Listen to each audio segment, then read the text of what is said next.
Hindi, I'm sorry, hindi ako naka-attend ng hearing, pero sa naririnig ko, anecdotal reports, hindi niya alam kung saan siya sinilang, mga ganon. Nakakapagtaka talaga yon. Walang record. So let's see how it will end up. Pero mali na siguro yon na kung may nakapag-file dito ng certificate of candidacy, and I was able to talk to Chairman Garcia na pwede pa raw ikawaran to.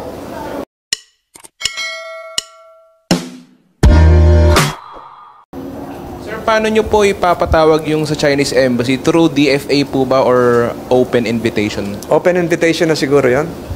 Siguro tatanungin nyo doon si Senator Jinggoy na. Ito sir, invitation na sa kanya. Invitation. Friendly, polite, voluntary. Hindi without any compulsion. Sir, paano pag hindi po umatid yung mga taga-embassy ng China? Ano gagawin ng Senate after that? Hindi natin sila pwedeng pilitin eh. So, probably it would just confirm something na minililihim pa sila, and it would just also show that they are continuously violating Philippine laws. Diba? So, nahihirapan na i-validate kung nangyari talaga yung wiretapping, kung ganun yung mangyayari. Narinig na nung colleague mo sa likod na yung tape. Hindi siya, oh. Ito, one of the consequences, according to the Vienna Convention on Diplomatic Relations, is this: the host country may take measures such as expelling embassy staff, reducing the staff of the embassy, or even Pwede ipasara-sara yung embassy ng China. hindi naman. Reduce yung staff. Kung, meron. Ang effect noon sa yung China-Australia, nung hinak nila yung Australian Parliament, nagbawas ng importation ng China ng ilang commodities. Sir, if Sa Australia. mapatunayan po na merong wiretapping, can they be charged criminally? And ano po yung posibleng parusa sa kanila doon? Kung ano yung parusa ng batas natin, plus yung mga nabanggit ko, pwedeng mag-file ng diplomatic protest, Sir, pwedeng i-expel, at yung i-reduce yung staff. At ito yung pinakamadaling gawin: expulsion of non-diplomatic staff, which would include administrative, technical, service personnel. Yun. Tapos pag nag-renew sila, kasi yung mga nandito, may tenure yan 2 years, 3 years. Pwede na tayong hindi mag-issue ng visa. Kung yung nagre-renew ng visa na yung mga staff nila ay bawasan, hindi tayo mag-issue, liliit na yung staff nila. To show our collective disgust. So, walang imprisonment Wala. Sa tingin ko ngayon, sa tingin ko ngayon, mapwera na lang kung may mga involved pa na iba na mga technician, yung staff kasi ng embassy. Yung staff ng embassy ay hindi lahat Chinese. Meron din tayong kababayan na staff sa embassy. May mga interpreters, may mga nagtatrabaho din doon, administrative. So hindi natin alam kung involved din yon. Wala, mahirap na. So that's why an investigation is needed. So may we ask, don't diplomats have diplomatic immunity po from prosecution in domestic laws? At least insofar as Ambassador Wang Xilian will be concerned. He's immune. He's immune. We still maintain that.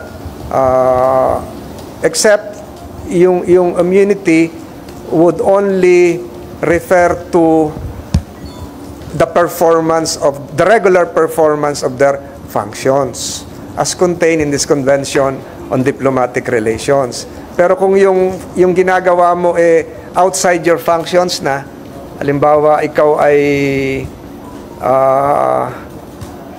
nag-commit ng violation under the revised penal code, pwede ka ma-prosecute as far as I'm concerned. But of course, it will be subjected to diplomatic negotiations. So, sir, itong wiretapping, is it Hindi. Kaya ang talagang mga naging precedents dito, expulsion. Pauuwiin. Anong impact dun sir sa diplomatic relation ng Pilipinas? Magkakatampuhan yon. Kakatampuhan. Baka maging tugon nila doon, kagaya ng mga nangyari sa dati, pauwiin din yung mga nasa Beijing natin na personnel.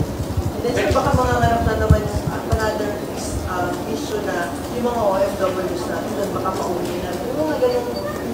They will, but ang mangyayari nito, we will really be asserting our right to implement our laws. Yun din yung ginagawa ngayon ng mga kababayan natin na malapit-lapit na sa Baho de Masinloc. Malapit-lapit na, ilang oras na lang. Ang balita ko, ang nakabantay, ilan yung nakabantay kahapon? 4? Ang balita ko, ang nakabantay na kanina, 44 na. 44 na Chinese militia sa Baho de Masinloc. Ganun na karami. So sir, indication na talaga. Iba na tong, natin, dito na tayo. Ibang topic na. Ibig sabihin, di ba ang dami naman yung nangyayari na sunod-sunod na pambubuhay ng China sa West Philippine Sea, and then may wiretapping involving Chinese embassy. Anong indication na? Ganun sila kaseryoso, may pinaplano na talaga sila. Pinaplanong. Anong gusto nila gawin sa Matagal na sila may ginagawa sa atin. pero lumalala na, kasi pa may wiretapping. You are correct. I agree. Sir, mention po ni General Brown na 60 statement niya na kung transcript daw can be easily fabricated. Yes. Audio recordings can be manufactured by Yes. case. But if kung mapatunayan po sa investigation na they use deep fakes po, ano po yung Di, mas malala. Mas malala. Ibang violation na naman nila yon. So, ito yung continuation nga nung transcripts can be easily fabricated, audio recordings can be manufactured, etc., etc. So, pagpapatunay din, gaya ng sinabi din ni Secretary Teodoro, he doubts the authenticity of the recording, but called on the Department of Foreign Affairs to investigate the issue, and if proven true, should result in the expulsion. So, ito rin yung sinasabi ko kanina. Diba? So, walang pagbabago. Ang pagbabago lang is that the Senate committee, the appropriate Senate committee would be taking steps. Then sir, kung kay General Carlos, di ba wala naman siyang power to enter into another Correct. reminder na Correct. General Carlos is a good man. He's a graduate of Annapolis, US Naval Academy. He's a good officer. but still, he doesn't have the power to Wala. enter into Correct. You're correct. I agree. Wala, hindi naman talaga siya So makikita natin kung ano yung nilalam. Kaya nga sinimulan ko sa tanong ni Marlon, extraneous yun sa topic na investigation.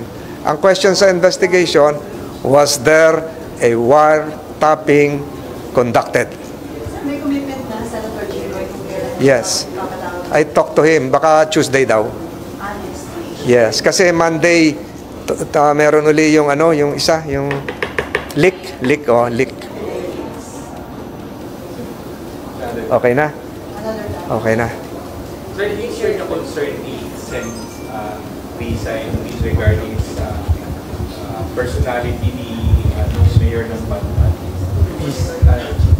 Hindi ako naka-attend nung hearing eh. I'm sorry, hindi ako naka-attend nung hearing. Pero sa naririnig ko, anecdotal reports, hindi niya alam kung saan siya sinilang, mga ganon. Nakakapagtaka talaga yon. Walang record. So let's see how it will end up. Pero mali na siguro yon na kung may nakapag-file dito ng certificate of candidacy, and I was able to talk to Chairman Garcia na pwede pa raw iko-waranto. So, yung concerns ni Senator Risa, if backed up by concrete evidence, tama siya. Na baka napasok na tayo ng iba na hindi dapat nakakandidato. Pero ano ko lang yon based on the reports that I have heard. have you encountered Si- similar incidents kahit hindi sa Pilipinas na nadidiscuss among the security sector? May mga ganyan ka? Hindi sa Pilipinas. Kahit na hindi dito sa Pilipinas, sa ibang bansa na pag-usapan sa security sector na may ginagamit talaga yung China or any other country. We're not sure kasi yung figures doon pumapasok doon sa Eagle Cross sa Texas coming from Mexico, isang buwan 30,000 Chinese illegal migrants yung tumatawid. Ang dami, so hindi ko alam, hindi ko masagot yung ano. It's mind-boggling to say the least. Sir, tungkol dun sa investigation sa Fidelis, do you think it's about time to terminate na? Dahil po na na-identify nyo na namin. I submitted the Proposed bill na kayo. I submitted the bills, but I understand may isa pang importanteng dadalo daw na testigo sa Lunes. Witness against Yeah, I think you're correct. Attorney Ochoa, parang ganon. So parang meron pa. Hindi, si Senator Bato dapat ang magpaliwanag niyan, hindi ko dapat pangunahan. Pero do you support the stand of Senator Cheese? Hindi naman pwedeng lahat ng i-mention na news. Correct. Kailangan ipatawag. Correct. You're correct.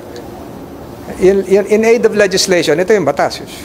Di ba, sinubmit, final ko na yung batas. Oo nga, sir. The National Security Clearance Information Act of 2024. Final ko nung Monday. So pwede na i-terminate, sir. Depende yun sa chairman. We have to respect the chairman.